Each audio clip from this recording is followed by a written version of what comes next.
بسم اللہ الرحمن الرحیم۔ السلام علیکم ناظرین، لرننگ کلک پر خوش آمدید۔ ہماری آج کی ویڈیو کا موضوع ہے قرآن مجید میں زانی مرد اور زانی عورت کی سزا۔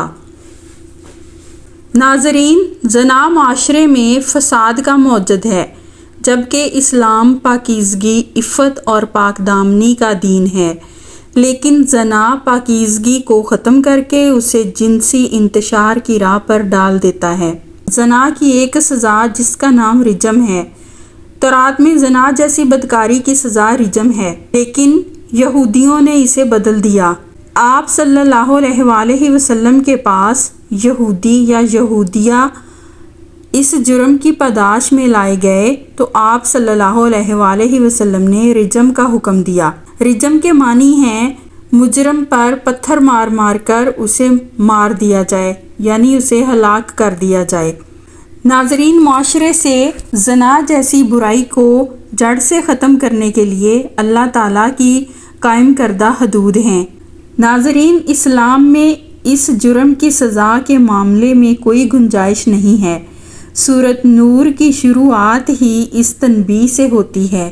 اللہ تعالیٰ نے اپنی آیات کو واضح کر کے اس میں زانی مرد اور زانی عورت کی سزا سنا دی ہے۔ اللہ تعالیٰ نے اس صورت میں واضح فرمایا ہے کہ غیر شادی شدہ زانی مرد اور غیر شادی شدہ زانی عورت کو 100 کوڑے مارے جائیں، یعنی اس جرم کی پاداش میں دونوں کو 100 کوڑوں کی سزا دی جائے۔ اللہ تعالیٰ کا فرمان ہے کہ اس سزا میں کسی قسم کی کوئی گنجائش نہ رکھی جائے۔ جیسا کہ ہم نے ابھی سورۃ نور کی آیات اور اس کا ترجمہ اس ویڈیو میں سامنے رکھا ہے، اس میں اللہ تعالیٰ کی تمام آیات واضح ہیں۔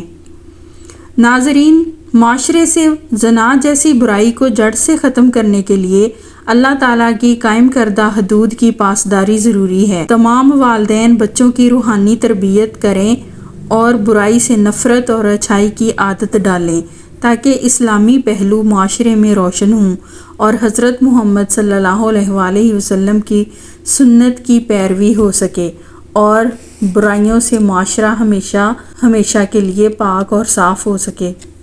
یہ تھی ہماری آج کی ویڈیو۔ ملتے ہیں اگلی ویڈیو میں، تب تک کے لیے اللہ حافظ۔